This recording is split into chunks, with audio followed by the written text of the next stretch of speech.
Hello বন্ধুরা, Sanchita's cooking স্টাইলে সকলকে স্বাগত জানাই।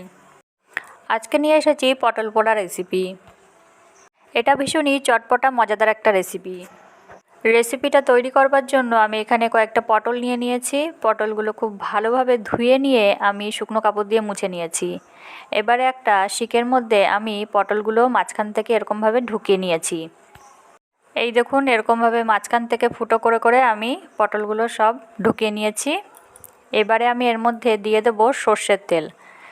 তার জন্য আমি হাতে কিছুটা সর্ষের তেল নিয়ে নিচ্ছি। এবারে এই তেলটা আমি ভালো করে হাতে মেখে নিয়ে একটা একটা করে পটলের গায়ে আমি লাগিয়ে নিচ্ছি। এপিট ওপিট করে সব কটা পটলের গায়ে আমি সুন্দরভাবে তেলটা লাগিয়ে নেব।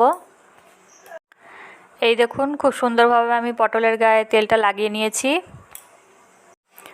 এবারে এই পটলগুলো পোড়াবার জন্য একদম রেডি। এবারে আমি এটা উনুনের মধ্যে দিয়ে দিয়েছি। খুব কম আছে, এটাকে আমি আস্তে আস্তে পুড়িয়ে নেব। আপনারা চাইলে গ্যাসের ওভেনেও পুড়িয়ে নিতে পারেন। এদিকে আমি নিয়ে নিয়েছি পরিমাণ মতো লবণ, কাঁচা লঙ্কা কুচি, পেঁয়াজ কুচি, সর্ষের তেল আর একটা শুকনো লঙ্কা আমি পুড়িয়ে নিয়েছি। পটলটা পোড়াবার পর আমি ওপরের পোড়া খোসাগুলো ছাড়িয়ে নিয়ে ভেতরে শাঁসটা বের করে নিয়েছি। এবারে আমি প্রথমে কাঁচা লঙ্কা কুচি আর শুকনো লঙ্কা পোড়াটা নুনের সাথে খুব ভালোভাবে মেখে নেব।